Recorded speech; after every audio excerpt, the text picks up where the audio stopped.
അപ്പോൾ കണ്ണൂർ റവന്യൂ ജില്ലാ സ്കൂൾ കലോത്സവത്തിന്റെ അവസാന ദിവസമാണ് ഇന്ന്. അത് അവസാന ലാപ്പിലേക്ക് കടക്കുകയാണ്. ആര് കിരീടം ചൂടും, ഏത് സ്കൂൾ ഒന്നാമതെത്തുന്നൊക്കെ നമ്മളിങ്ങനെ ആകാംക്ഷയോടെ നോക്കി നിൽക്കുകയാണ്. അപ്പോൾ നേരത്തെ നമ്മൾ ഒരുപാട് കുട്ടികളെ പരിചയപ്പെട്ടു, ഒരുപാട് മിടുക്കന്മാരും മിടുക്കികളൊക്കെ പരിചയപ്പെട്ടു. അപ്പോൾ ഇപ്പോൾ എൻ്റെ കൂടെയുള്ളത് saint Teresa's Anglo Indian higher secondary സ്കൂളിലെ വിദ്യാർത്ഥികളാണ്. ഇവർക്കാണ് ഇത്തവണ യക്ഷഗാനത്തിൽ ഹൈസ്കൂൾ വിഭാഗം യക്ഷഗാനത്തിൽ ഒന്നാമതെത്തിയത്. എടുത്തു പറയേണ്ട ഒരു കാര്യം, ഈ തുടർച്ചയായി നാലാം തവണയാണ് ഇവരുടെ ഈ saint Teresa's Anglo Indian higher secondary സ്കൂളിന് ഈ വിജയം സ്വന്തമായിരിക്കുന്നത്. അപ്പൊ നമുക്ക് ആദ്യം ഇവരൊന്ന് പരിചയപ്പെടാം. മക്കളെ ഒന്ന് പേര് പറയും. ഐതിഹ്യ, ദേവിനന്ദ, ദേവാഞ്ജന, ഓക്കെ, വൈഗ, അൻവിത, ദിയ, ഒരാളും കൂടി ഉണ്ട്, അക്ഷയ്. അവര് വന്നിട്ടില്ല, വരാൻ പറ്റിയില്ല. ഓക്കെ, ശരി. അപ്പോൾ ആരാണ് നിങ്ങളുടെ ഈ തുടർച്ചയായി നാലാം തവണയാണ് നിങ്ങൾക്ക് ഇപ്പോൾ ഒന്നാം സ്ഥാനം കിട്ടുന്നത്? അപ്പൊ ഇതിന്റെ പിറകിൽ ഏതെങ്കിലും ഒരു പരിശീലകനാണോ, അതോ നിങ്ങളുടെ ഒരു കൂട്ടായ പ്രവർത്തനാണോ, എങ്ങനെയാണ് അതിന്റെ ഒരു കാര്യം? പരിശീലകനും കൂട്ടായ പ്രവർത്തനമുണ്ട്. അതൊക്കെ ഒന്ന് പറയൂ. ആരാണ് പരിശീലകൻ? രഞ്ജിത്ത് സാറാണ് പഠിപ്പിച്ചത്. കർണാടകയിൽ നിന്ന്, കാസർഗോഡ് നിന്ന് പഠിപ്പിച്ചതാണ് സാറ് വന്നിട്ട് നമ്മൾ പഠിപ്പിച്ചു. ഓക്കെ. അപ്പൊ എങ്ങനെ ഉണ്ടായിരുന്നു ഇപ്രാവശ്യത്തെ എക്സ്പീരിയൻസ്? ഒരുപാട് ടീമുകൾ ഉണ്ടായിരുന്നോ? ഞാൻ ഈ കൊല്ലം ചേർന്നത്. ഇപ്പം നല്ല കിരീടം മാത്രം കുറച്ചും കൂടി വേദനയുണ്ടായിരുന്നു. അത് ഒരുപാട് എഫേർട്ട് ഉണ്ടല്ലോ ഇതിന് പിറകില്. മേക്കപ്പ് ആയാലും ഒരുപാട് വസ്ത്രധാരണത്തിലായാലും ഒരുപാട് എഫേർട്ട് എടുക്കേണ്ടി വരാറുണ്ട്. അപ്പൊ അതിനെ കുറിച്ചൊന്ന് പറയും. ഞങ്ങളുടെ മുടിയൊക്കെ ടൈറ്റായിട്ട് കെട്ടിയിട്ട് കീടം വെക്കുക. അപ്പോൾ ആദ്യം ഒരു പെയിൻ ഉണ്ടാവും, പിന്നെ കളിച്ച് കഴിയുമ്പോൾ നമുക്ക് ആ ഒരു എക്സൈറ്റ്മെന്റ് എല്ലാം കൂടെ ശരിയാവും അല്ലേ? ഓക്കെ. ഈ യക്ഷഗാനത്തിനെ കുറിച്ച് ഒന്ന് പറഞ്ഞുതരും. എല്ലാവർക്കും അറിയുന്നതായിരിക്കും, എങ്കിലും കൂടി ഒന്ന് പറഞ്ഞുതരും. എന്താണ് യക്ഷഗാനം? കർണാടകയിലെ ഒരു ക്ഷേത്രകലയാണ്. ഇവിടുത്തെ തെയ്യമൊക്കെ പോലെ അവിടെ ഭയങ്കര ഒരു ദൈവികമായി കാണുന്ന കലയാണ്.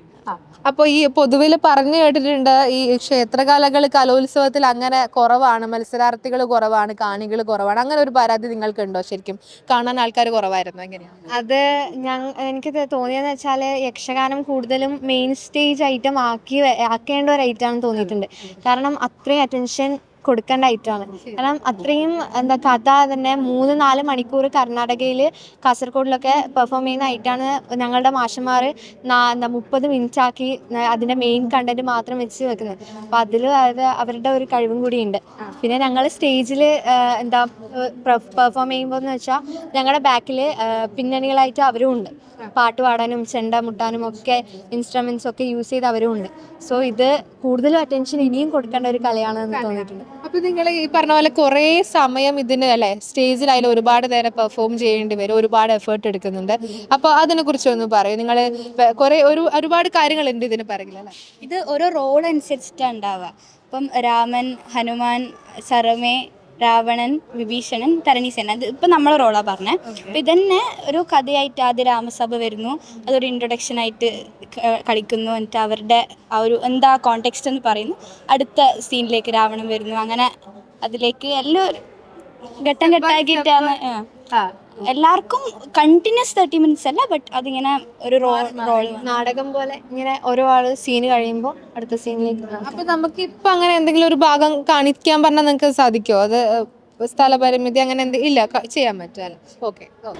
ಶಂಭು ಶಂಕರ ಕಾಪಾಡು, ತ್ರಿಭುವನದಲ್ಲಿ ಸಮರ್ಥನಾಗಿ ಮೆರೆಯುತ್ತಿದ್ದೇವೆ. ಆದರೆ ರಾವಣನಾದ ನನಗೆ ವಾನರು ಸೇರಿ ಕೊಟ್ಟದ್ದು ಪಂಥ ಆಹ್ವಾನದ ಯುದ್ಧ. ಇದನ್ನು ಎದುರಿಸುವ ಉದ್ದೇಶದಿಂದ ಮುಂದುವರೆದ ದಾನವರು ಯಾರು ಮರಳಿ ಬಂದದ್ದಿಲ್ಲ. ಆದರೆ ಈಗ ಯುದ್ಧದಲ್ಲಿ ರಾಮಸೇನೆಯನ್ನು ಗೆದ್ದು ಬರಲೆಂದು ಅಪ್ಪಣೆಯ ಪಡೆದು ಹೋದ ಮಗೇಂದ್ರಾರಿ. ಅವನ ನಿರೀಕ್ಷೆಯಲ್ಲಿ ನಾನಿದ್ದರೆ ಈಗ ದೂತ ನೀಡಿದ ವರ್ತಮಾನ ಏನು? ಮಗ ಇಂದ್ರಾರಿ ಮಾಡಿದನೆ. ಶಿವನೇ, ಅಯ್ಯೋ, ಇದಕ್ಕೆಲ್ಲ ಕಾರಣ ಯಾರು? ಆ ಸೀತೆ. ತಡ ಮಾಡೋದಿಲ್ಲ, ಹಿಡಿದ ಚಂದ್ರಹಾಸದಿಂದ ಅವಳ ಶಿರಚ್ಛೇದನ ಮಾಡುತ್ತೇನೆ. ഇത് നിങ്ങൾ കന്നഡ, സംസ്കൃതമാണോ കന്നഡ? ഏതാ എൻ്റെ ഭാഷ? അപ്പൊ നിങ്ങൾ പഴയ ഒരു കന്നഡ, അതായത് പ്രോപ്പർ ഇപ്പോൾ ഉപയോഗിക്കുന്ന കന്നഡയല്ല, ഒരു സംസ്കൃതം കന്നഡ പോലെ പണ്ടത്തെ ആ ഒരു കന്നഡയാണ് വരിക. അപ്പൊ നിങ്ങൾ ഇതിങ്ങനെ പഠിച്ചെടുക്കാൻ കുറെ സമയം നമുക്ക് ട്രാൻസ്ലേറ്റ് ചെയ്ത് തന്നു മാഷ്. എന്നിട്ട് അത് നമ്മൾ വായിച്ച് പഠിച്ച് മാഷ് അർത്ഥം ബൈഹാർട്ട് ചെയ്ത് മാഷ് ആ ഒരു രീതിയിൽ പറഞ്ഞൊരു കറക്റ്റ് ചെയ്തെല്ലാം. കുറെ സമയം എടുത്തോ അത് നിങ്ങൾ പഠിക്കാൻ? കറക്ഷൻസ് കുറച്ച് സമയമെടുക്കും. സ്റ്റാർട്ടിങ് പഠിക്കാൻ മലയാളം നല്ലോണം വരും നമുക്ക്, ഡയലോഗ്. അതുകൊണ്ട് വലിയ പ്രയാസം ഉണ്ടായില്ല. അപ്പോൾ നിങ്ങൾക്ക് ഈ കുറെ കാലം എടുത്ത് പഠിച്ചു, അതോടൊപ്പം തന്നെ ഇനിയിപ്പോൾ സംസ്ഥാനത്തോട്ട് പോവാണ് അല്ലേ? അപ്പോൾ എങ്ങനെയായിരിക്കും പ്രാക്ടീസും കാര്യങ്ങളൊക്കെ എങ്ങനെയായിരിക്കും? പ്രാക്ടീസ് ക്രിസ്മസ് ഒരു സമയത്ത് വെക്കേഷൻ ടൈം ഉണ്ടാവുക. മാഷ് വന്നിട്ടാകുമ്പോൾ തന്നെ കിരീടം കൊണ്ടുവരും കൂടെ, എന്നിട്ട് നമുക്ക് വെച്ച് പ്രാക്ടീസ് ചെയ്യിപ്പിക്കും. അപ്പോൾ അതാന്ന് പിന്നെയും ഇപ്പം തലേ ദിവസം കെട്ടുമ്പോൾ നല്ല ടൈറ്റ് കെട്ടും, എന്നിട്ട് പിറ്റേ ദിവസം കുറച്ചുകൂടി ലൂസാകും. ഇത് ടൈറ്റ് ആക്കുന്നതിൻ്റെ റീസൺ എന്ന് വെച്ചാൽ നമ്മൾ അനങ്ങുമ്പോൾ കിരീടം അനങ്ങാൻ പാടില്ല. അപ്പോൾ ഇവിടെ ഒരു ഇത് വെച്ചിട്ട് അപ്പോൾ അത് ടൈറ്റായി നിൽക്കണം. അതിൻ്റെ നമുക്കൊരു പ്രാക്ടീസ് എന്ന നിലയിൽ ലാസ്റ്റ് ദിവസം മാഷ് ഇതൊക്കെ കൊണ്ടാ വരിക. അപ്പോൾ മാഷ്മാർ ആ ഒരു എഫേർട്ടും അതെല്ലാം കൂടി തന്നെ നമുക്ക് ഫസ്റ്റ് ഗ്രേഡെല്ലാം കിട്ടാനുള്ള റീസൺ അത് തന്നെ ആയിരിക്കുമല്ലേ നിങ്ങൾ ഈ തുടർച്ചയായിട്ട് ഈ 1ാം സ്ഥാനം കിട്ടുന്നതിന്റെ പിറകിലുള്ള കാരണം അത് തന്നെ ആയിരിക്കും അല്ലേ? എഫേർട്ടും കാര്യങ്ങളൊക്കെ തന്നെ ആയിരിക്കും അല്ലേ? അത് തന്നെയാണ്. അത് തന്നെയാണ്. അപ്പോൾ സന്തോഷമാണ്.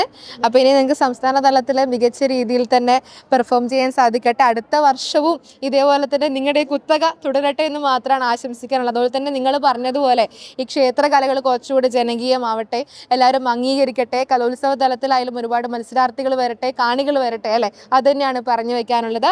കലോത്സവ നഗരിയിൽ നിന്നും ക്യാമറമാൻ യദു കണ്ണപുരത്തിനോടൊപ്പം ഷാരിമ രാജൻ, കണ്ണൂർ വിഷൻ.